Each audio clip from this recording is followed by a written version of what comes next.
الله أكبر الله أكبر الله أكبر لا إله إلا الله الله أكبر الله أكبر ولله الحمد الله أكبر كبيرا والحمد لله كثيرا وسبحان الله بكرة وأصيلا. السلام علیکم ورحمۃ اللہ وبرکاتہ. الحمدللہ رب العالمین والصلاة والسلام علی رسولہ الکریم اما بعد.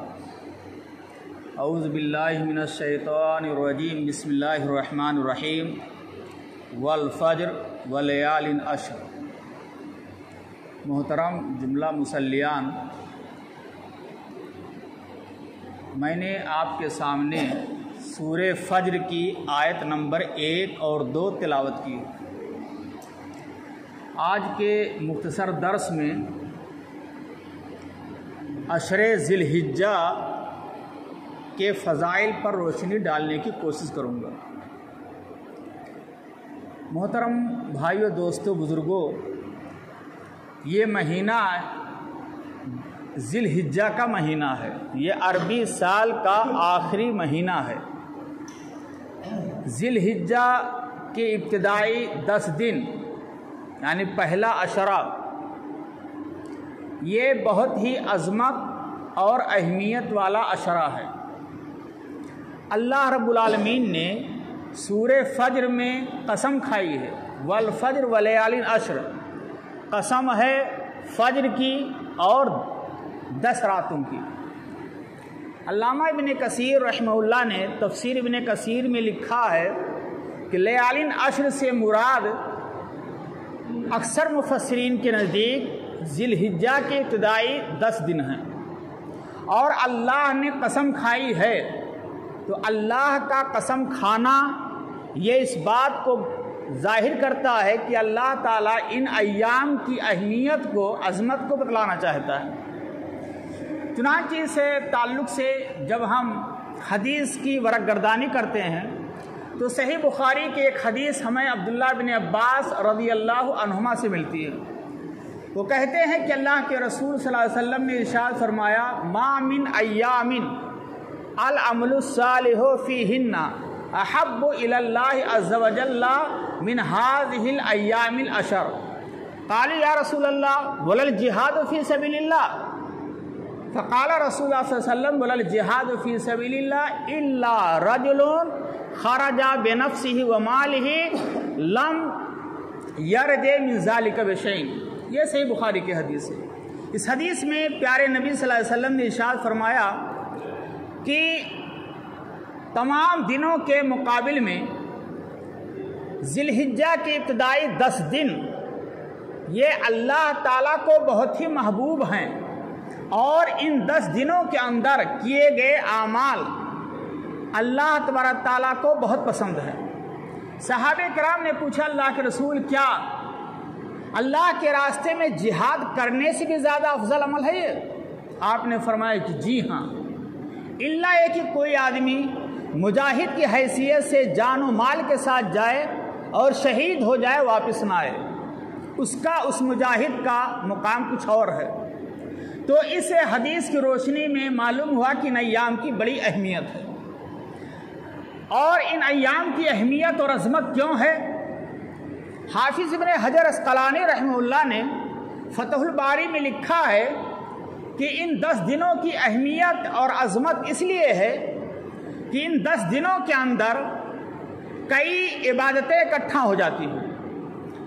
نماز ایک اہم عبادت ہے، نفلی روزہ ایک اہم عبادت ہے، صدقہ خیرات ایک عبادت ہے، اور اسی طریقے سے یوم عرفہ کا روزہ بھی ایک عبادت ہے، اور ایام تشریق اور یوم النحر میں قربانی کرنا یہ بھی ایک عبادت ہے، اور انہی 10 دنوں کے اندر عمرہ کرنے والے کرتے، یہ بھی ایک عبادت ہے، اور حج کرنے والے حج کرتے ہیں۔ تو کئی عبادتیں اس 10 دنوں میں اکٹھا ہو رہی ہیں جو اور دنوں میں نہیں ہو پاتی، اس لیے 10 دنوں کی بڑی اہمیت ہے۔ بلکہ علامہ ابن تیمیہ، شیخ الاسلام علامہ ابن تیمیہ رحمہ اللہ نے اپنے فتاویٰ میں لکھا ہے کہ یہ ذی الحجہ کے ابتدائی 10 دنوں کو عبادت میں لگا دینا، ابتدائی 10 دنوں کے شب و روز کو عبادت میں لگا دینا، یہ اس جہاد سے بہتر ہے جس جہاد میں جان و مال نہ جائے۔ یعنی ایک آدمی اللہ کے راستے میں جہاد کیا، شہید بھی نہیں ہوا، اس کی سواری بھی واپس آ گئی اور وہ بھی واپس آ گیا، تو اس جہاد سے ان 10 دنوں کی عبادت بہتر ہے۔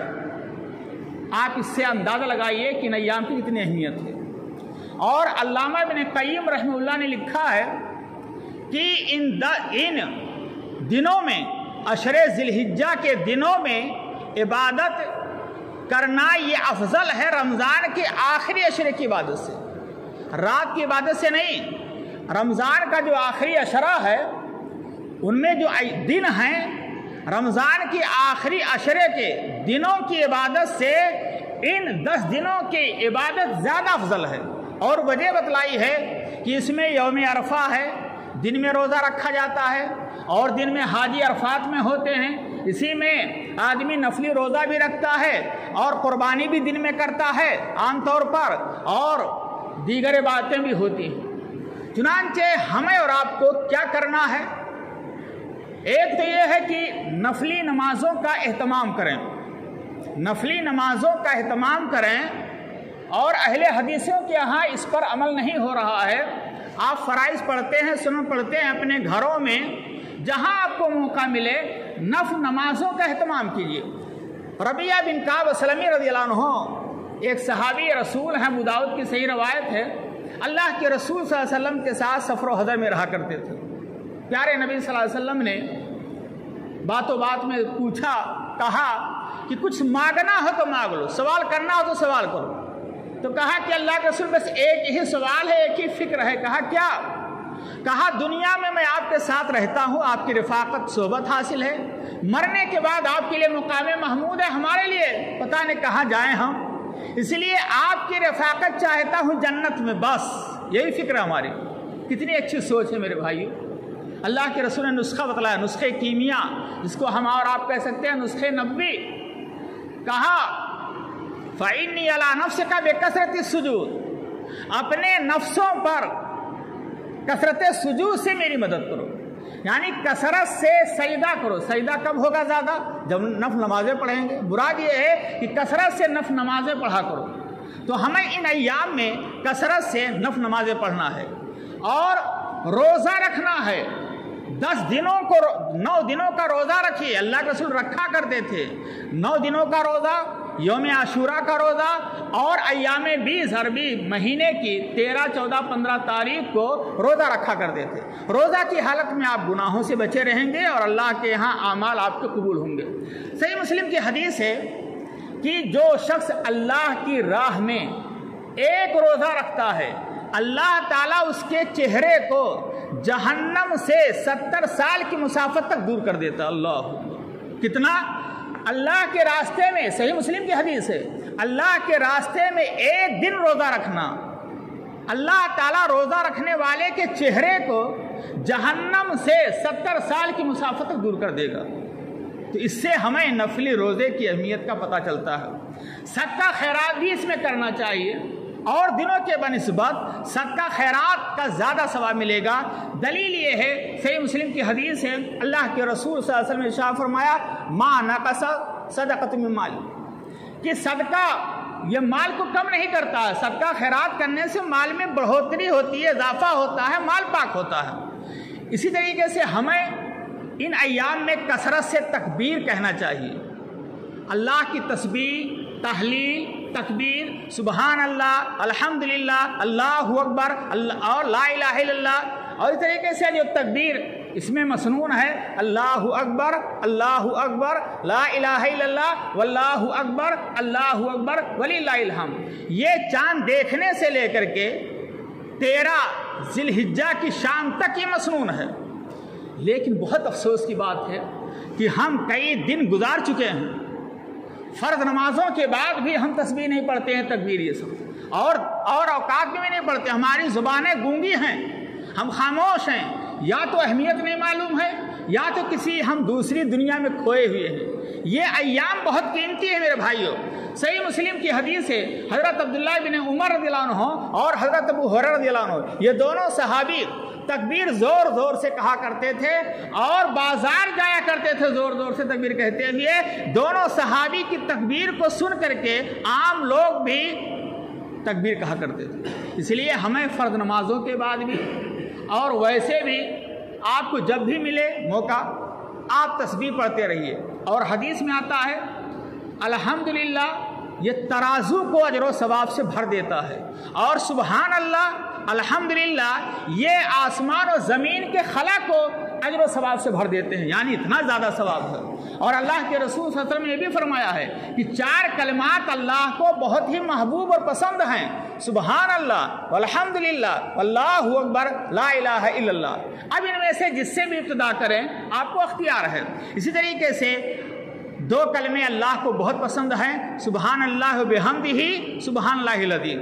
تو میرے بھائیوں یہ تکبیر پڑھنے کی بڑی فضیلت ہے، اور ہمیں فرض نمازوں کے بعد اور نوافل کے بعد گھروں میں دکانوں پر جہاں کہیں موقع ملے ہماری زبان تر ہونی چاہیے، اور اللہ ہم کو توفیق دے تکبیرات پڑھنے کا۔ اور ان ایام میں آپ رشتہ داروں کا خیال کیجئے، غریبوں کا خیال کیجئے، بیواؤں کا خیال کیجئے، یتیموں کا خیال کیجئے۔ کتنی بیوائیں ایسی ہیں، کتنے یتیم بچے بچیاں ہوں گے جو اپنے والدین اور اپنے شوہر کو یاد کرتے ہوں گے، کاش کہ میرے شوہر ہوتے، کاش کہ میرے والد ہوتے۔ تو آج یہ خوشی جو آ رہی ہے عید الاضحیٰ کی، اس میں ہم بھی شامل ہوتے۔ اس لیے خاص طور پر اپنے رشتہ داروں کو، اپنے غریب پڑوسیوں کا خیال کیجئے۔ اللہ رب العالمین سے باتیں تو بہت ہیں، لیکن چونکہ درس مختصر ہونا چاہیے، اللہ رب العالمین سے دعا کرتا ہوں کہ اللہ رب العالمین ہم کو